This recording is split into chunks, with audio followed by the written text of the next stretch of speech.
Hello my dear students, today I will teach you 8th history chapter 2nd topic 1st establishment of the company power। establishment of the company power में मैं मैसूर वार के बारे में बताई थी कि किस प्रकार मैसूर वार होते हैं और मैसूर को एनेक्स कर लिया जाता है ब्रिटिश ईस्ट इंडिया कंपनी के द्वारा। फिर मराठा वार होती है तो मराठा के किंगडम को एनेक्स कर लिया जाता है। फिर सिख वार होती है और किस प्रकार पंजाब को भी वो लोग एनेक्स अपने ब्रिटिश टेरिटोरी में मिला लेते हैं। अब आज इसके अलावा कुछ ऐसे पार्ट्स हैं जिनको कंपेल करके अपने ब्रिटिश टेरिटोरी में मिलाते हैं। तो इसमें है एनेक्सेशन ऑफ वेरियस प्रीटेक्स में taking advantage of the war succession.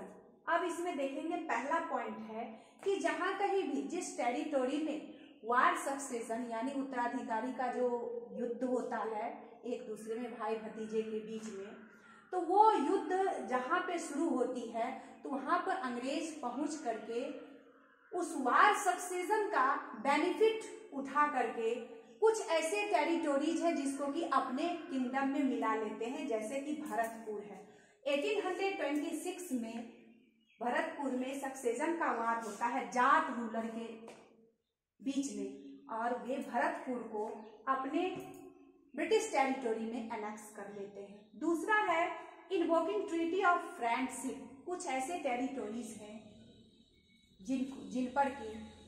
जिनके साथ वो एक ट्रीटी साइन करते हैं फ्रेंडशिप का कि भाई आपके साथ मैं मित्रता निभाऊंगा। लेकिन ये ब्रिटिश ईस्ट इंडिया कंपनी किस प्रकार से मित्रता निभाते हैं ये तो हम लोगों से छिपी हुई नहीं है। वो मित्रता निभाते हैं just like a cunning fox. अभी जो कह दिए बाद में निभाना तो है नहीं। तो इसलिए ये इस ट्रीटी के दौरान, लेकिन उस समय के जो इंडियन पीपुल थे इस कनिंग फॉक्स को नहीं पहचान पाए, जिसके चलते ऐसा हुआ। लेकिन वहां पे ये लोग इन्वोकिंग ट्रीटी ऑफ फ्रेंडशिप के चलते कुछ पार्ट्स को भी ट्रीटी साइन करके अपने में मिला लेते हैं, जैसे कि सिंध को मिलाए थे 1809 में। फिर आप देखेंगे तीसरा इसका रूल था doctrine of lapse. This rule was introduced by Lord Dalhousie's policy.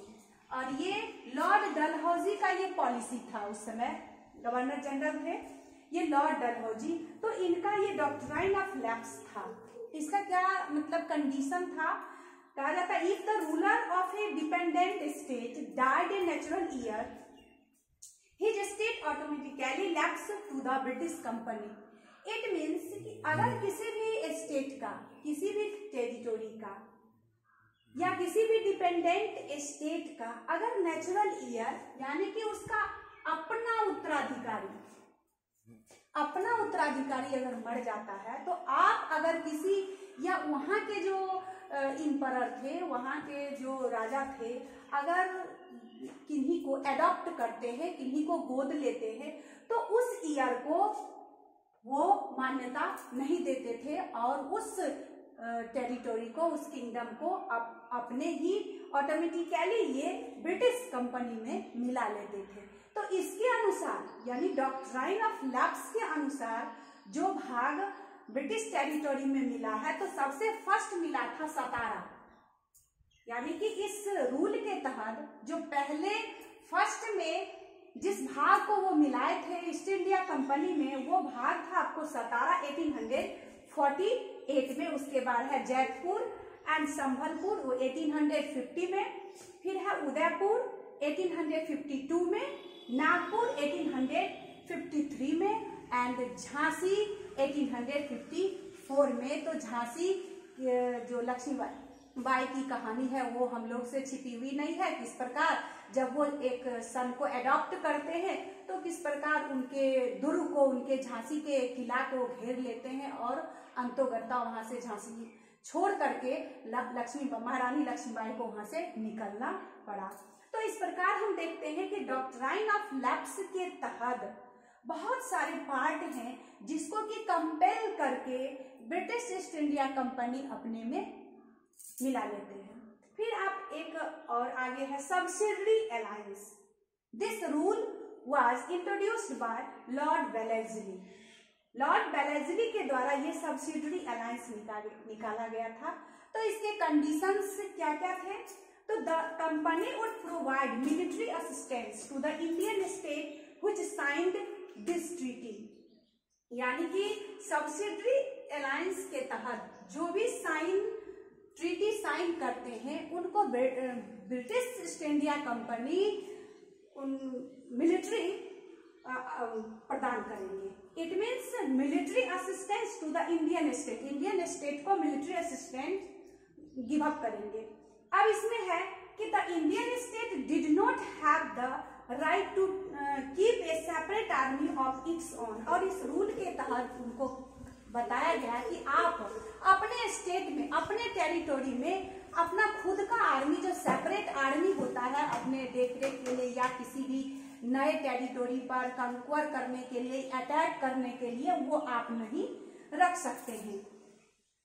और लास्ट में है कि Indian state would compelled by the company or to pay a subsidy for its maintenance. It means जो भी हम कंपनी के तहत जो भी यहाँ मिलिट्री असिस्टेंस रखा जाएगा उसके मेंटेनेंस के लिए, उस पर जितने भी धन खर्च होते हैं उनका जो पे होगा, मेंटेनेंस का जो चार्ज होगा, वो सब्सिडी के रूप में यहाँ के पीपुल को ही देना पड़ेगा। इसीलिए इसका नाम पड़ा है सब्सिडी अलाउंस। इट मीन्स आप एनुअल सब्सिडी तो दे ही रहे हैं, यानी कि वार्षिक टैक्स तो आप दे ही रहे हैं, लेकिन वार्षिक टैक्स के अलावा, एनुअल सब्सिडी के अलावा आपको एक सब्सिडी अलाउंस देना पड़ेगा to maintenance the British army.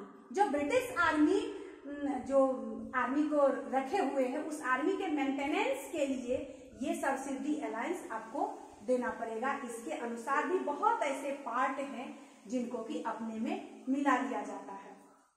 अब आगे देखेंगे कि एक है लास्ट में ऑन ग्रोवा ऑन मिस ग्रोवेंस, यानी कि इसके अनुसार अवध को अपने भाग में मिला लिया जाता है। इस प्रकार हम देखते हैं कि establishment of the company power, यानी कंपनी का पावर कहाँ कहाँ तक गया है, किस किस पार्ट्स को वो एनेक्स करते हैं।